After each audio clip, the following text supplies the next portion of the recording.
Bueno, y como parte de este proceso que estamos llevando, mejorando, cambiando, vamos a tener algunas entrevistas. Hoy nos acompaña Andrés Montoya, que es parte de nuestra congregación y quiere hablarnos un tema bien importante el día de hoy. Andrés, bienvenido.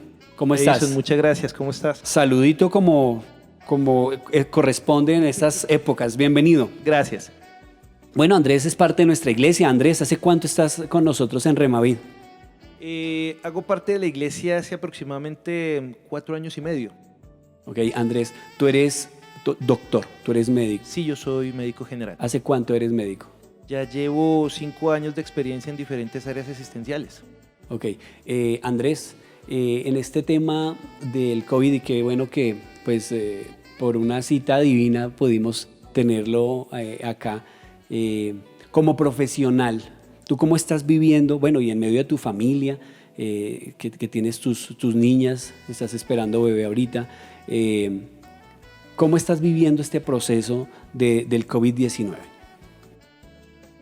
A ver, es una situación en este momento para tanto a nivel profesional como personal bastante tenso, porque tenemos varias formas de verlo. Desde la parte de vista profesional, surge una gran preocupación por los casos de SARS-CoV-2 que se van presentando, o COVID-19. Los casos de las personas que hay que atender y los cuidados que hay que tener como profesional.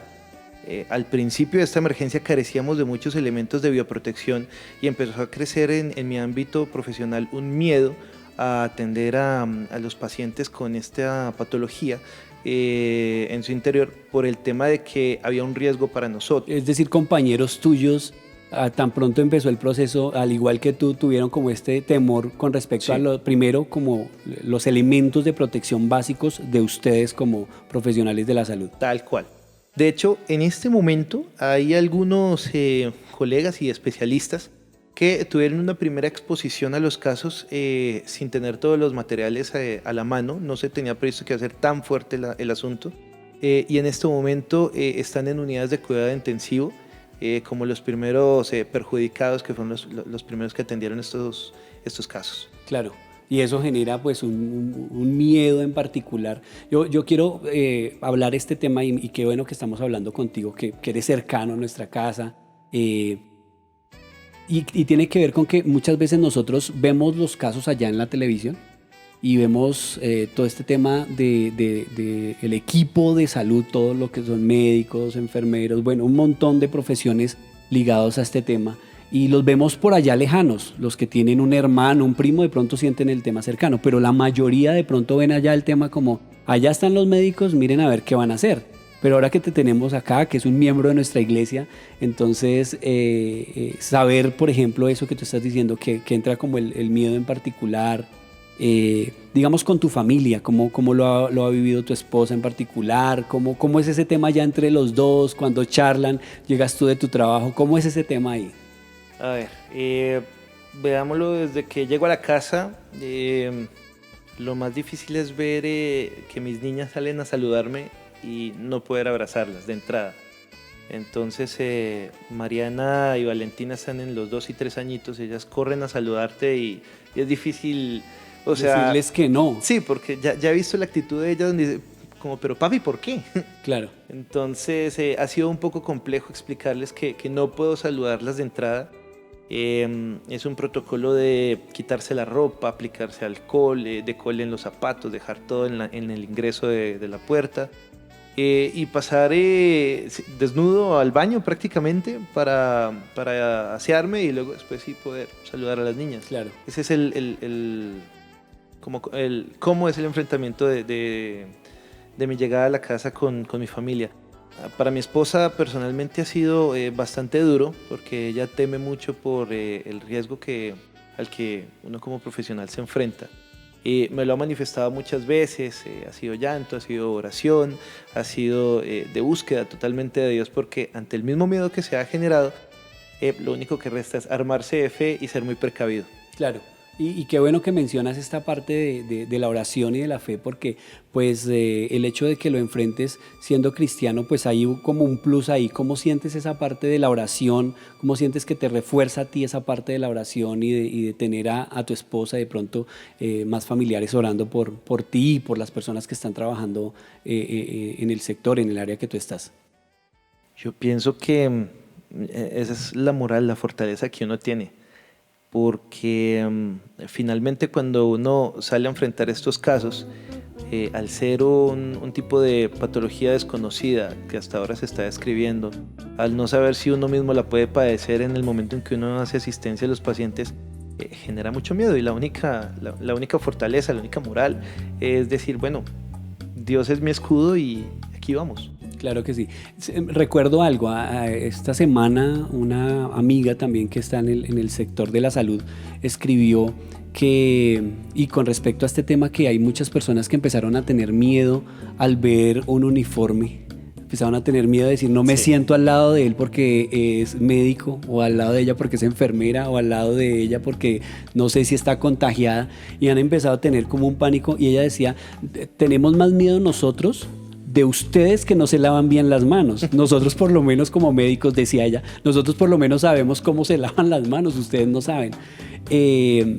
¿Cómo has sentido tú esa parte del pánico que se está generando al respecto de profesionales como tú? Es algo muy marcado. Digamos, al principio lo empecé a notar con el tema del transporte. Yo salía de trabajar, iba a pedir un transporte público y era muy difícil. De hecho, tuve una experiencia en donde un conductor de servicio público me dice, qué pena, usted es médico, no lo puedo llevar, discúlpeme. Muy decente el hombre, pero le vi la cara de terror de, no, usted no lo voy a llevar. Entonces, digamos que para mí como persona es difícil pasar de ser visto como una figura de ayuda a ahora ser sinónimo de miedo. Y si tú miras en las redes sociales, hay muchas personas del área de la salud que publican videos donde dice, hey, fui a entrar a X tienda, me dijeron, tengo que quitarme el saco, el peto del uniforme, o no puedo entrar, o el señor del arriendo me pidió el arriendo porque dice que no quiere tenerme ahí porque soy trabajador de la salud. Entonces es algo bastante difícil. Imagínate el tema de que vos sales de trabajar cansado, un turno de 6, 12, a veces 18 horas, dependiendo si se extiende la jornada. Sales cansado, vas a buscar transporte y no consigues. Y precisamente por la cuarentena no hay transporte. Entonces quedas tú Claro, en jaque. te sientes bien afectado. Ahora, con respecto justo a eso, y ya para hacer unas recomendaciones a las personas que nos están viendo, ya llevamos hoy viernes más de 15 días ya de cuarentena. Probablemente algunas personas empiezan a bajar la guardia en su cuidado. De pronto dicen, no, pero no, pues yo no veo que nada esté pasando. De hecho, estuve leyendo esta semana y viendo muchas personas que por el tema de Semana Santa empezaron a salir de vacaciones como si nada estuviera pasando y se están arriesgando. De pronto, para los que nos están viendo, el tema es de relajarse o de tener más cuidado. ¿Qué recomendaciones les harías tú a cada uno de los que nos están viendo con respecto al cuidado que debemos tener? Bueno, varias cosas. Es que hay dos polos en la población. Lo primero es manejar el miedo. Las personas tienen pánico y los mismos medios se están encargando de generar una información que transmite pánico de riesgo a la muerte por contagio. Entonces es tratar de tranquilizarse, de tomarlo con serenidad y con mucha responsabilidad. Es verdad, las personas que no han palpado un caso cercano se tranquilizan mucho. El tema de haber publicado que las personas con enfermedades crónicas eran más susceptibles a las enfermedades, al padecimiento de un síndrome respiratorio, pues tranquilizó de alguna manera a las personas más jóvenes. Pero actualmente nosotros estamos atendiendo casos en los cuales las personas no son precisamente mayores de 50 y pégale de años, no son personas enfermas de manera crónica, a veces son pacientes jóvenes que en la primera infancia tuvieron un caso de neumonía, tienen una cicatriz en su tejido y cuando son infectados con el COVID, todo ese proceso cicatrizal aumenta, se exacerba y deteriora a la persona por completo. Hay que entender que hay una preocupación por parte del cuerpo de salud porque al bajar los niveles de cuidado, de prevención que está teniendo la población, las personas que se infecten pueden ser no sintomáticas. ¿Eso qué quiere decir? Yo no tengo tos, yo no tengo fiebre, yo no tengo... porque el virus hasta ahora se está incubando. Pero mientras se está incubando también soy un posible transmisor. Entonces, ¿qué pasa? Si yo soy de las personas que salgo por unos chitos, luego por una gaseosa, luego, no, se me olvidó la leche, y no soy consciente de que el estar saliendo y entrando con la excusa de que voy por víveres me genera un mayor riesgo, a mí pues hace que yo sea susceptible de contagio y que yo sea punto o foco de contagio para los que están en mi casa. Sin saber que tengo en este momento. Que lo tienes. Eso por un lado. Por el otro lado, efectivamente, hay personas que no son conscientes. Realmente eso preocupa porque, digamos que en este momento nosotros hemos tomado como servicio de salud unos cuidados y unas medidas de prevención ideales para atender a las personas que lleguen con casos complejos, pero en la medida de que el contagio crezca de manera exponencial, vamos a superar rápidamente la capacidad física instalada, o sea, las UCIs. Vamos a tener que requerir de otros centros de atención. Afortunadamente, digamos en nuestro caso Bogotá, pues se han abierto más espacios y se vienen adecuando más espacios.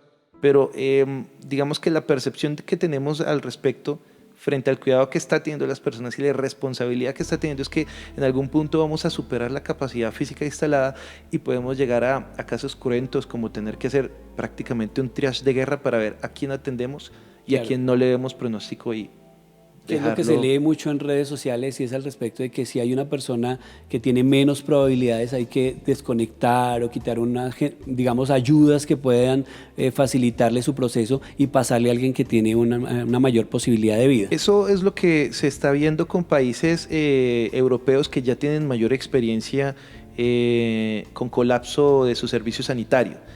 Llegan al punto de decidir cuál es la persona que tiene un mayor pronóstico de vida, un mejor pronóstico y una mayor esperanza de vida. Claro. Y a esa persona se atiende. Pero si eres una persona con menor esperanza de vida y tienes unos síntomas que ya tienden al deterioro, no te van a brindar el servicio. No queremos llegar en Colombia a ese punto. Pues todo depende del cuidado que nosotros tengamos, de la concientización de que esto es algo serio, de que hay que manejar las pautas que nos están dando ahorita para la cuarentena, aun cuando se han levantado la cuarentena, se deben mantener. Por ejemplo, el tema del lavado de manos, el tema del distanciamiento social, 1 metro de distancia entre una persona y otra, el tema de cuidarse un poco más a sí mismo, es lo que va a permitir que tengamos un también mejor un poco, ¿verdad? Sí.